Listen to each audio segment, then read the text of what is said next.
নীলফামারী সদর উপজেলার চাপড়া সরমজানি ইউনিয়নের জাদুরহাট নতিব চাপড়া ঘাটের পার এলাকার স্থানীয় বাসিন্দা শমশের আলীর দ্বিতীয় পুত্র দিনমজুর মনোয়ার হোসেন চিকিৎসার অভাবে চরম বিপাকে পড়েছেন। প্রায় ৩ মাস আগে রাজধানীতে বিল্ডিং নির্মাণ কাজে শ্রমিক হিসেবে কাজ করার সময় প্লেন সিট দিয়ে তার পায়ের গোড়ালির মোটা রগ কেটে যায়। পরে ঠিকাদারের সহযোগিতায় তাকে হাসপাতালে ভর্তি করে চিকিৎসা দেওয়া হয়। হাসপাতাল থেকে ছাড়পত্র পাওয়ার পর তিনি নীলফামারী সদর হাসপাতাল এবং স্থানীয় একটি প্রাইভেট ক্লিনিকেও চিকিৎসা নেন। তবে অর্থাভাবে চিকিৎসা আর চালিয়ে যেতে পারেনি। বর্তমানে তার পায়ের রগ ও মাংস পচনশীল অবস্থায় পৌঁছেছে। কৃষিকাজ, ভ্যান রিক্সা চালানো বা হোটেলে কাজ করে কোনোভাবে সংসার চালাতেন মনোয়ার। এখন তিনি সম্পূর্ণ কর্মহীন হয়ে পড়েছেন। 2 কন্যা সন্তান ও স্ত্রীকে নিয়ে 1 শতক জমির ওপর জরাজীর্ণ ঘরে বাস করেন তারা। নিজস্ব টিউবওয়েল বা রান্নাঘর নেই। প্রতিবেশী টিউবওয়েল থেকে পানি আনতে হয় প্রতিদিন। এলাকাবাসী ও স্থানীয় বাজার থেকে সামর্থ্য অনুযায়ী সাহায্য করে চিকিৎসার চেষ্টা করলেও তা যথেষ্ট হয়নি। এখন অপারেশনের জন্য প্রায় 2 লাখ টাকার প্রয়োজন, কিন্তু পরিবারের পক্ষে এই ব্যয় করা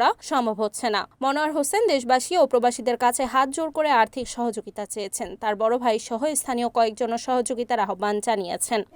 পাও কাটা গেছে, বিন্ডি কাটা গেছে, পচানি ধরছে। পচানির সাথে আমি টাকা পয়সার জন্য সবারই হাত পাতেছি। হাত পাতির পরে আমি চিকিৎসা হতে আমি করতে পারতেছি না। আমার 2 লক্ষ টাকার দরকার। আমি সবারই সহযোগিতা রক কাটা দিয়েছে। রক কাটা যখন পচানি ধরছে, পয়সা পাওয়া আমরা চিকিৎসা করে পাচ্ছিলাম না। মেডিকেলে আসছিলাম, ওখানে আমাদের পয়সা যেটা চাই, যেটা আমাদের পয়সা পাওয়া, আমার স্বামীর ওষুধপাতি কিনতে পারছিলাম না। এখন আর এই রকটা পচি গেছে। পচি দেওয়া মাত্র বংশটা আছে, বংশটা ভাই ওখানে পচানি ধরছে। তার জায়গা জমি কিছুই নাই আর কি বলতে ভাই। তা সে পানি খাবে, পানিটাও পর্যন্ত টিউবওয়েল নাই। তা যা যেখানে যেখানে দেখতেছেন আমার ভাইয়ের অবস্থা খুব খারাপ, রক পচে গেছে। তা হাটে বাজারে অনেক কালেকশন করছি, এই টাকা দিয়ে কুলাইতে পারছি না। ওর সে বাবা নাই, মা নাই, কে বক বাঁচাইবে?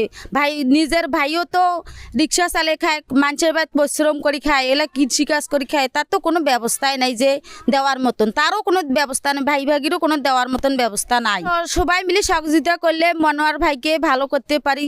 সব সংগঠন থেকে আমি চাই যে একটু একটু করে যদি হেল্প করেন, সহযোগিতা তাকে করেন, তার হাত বাড়িয়ে দেন, তার কাছে অনেক উপকার হতো।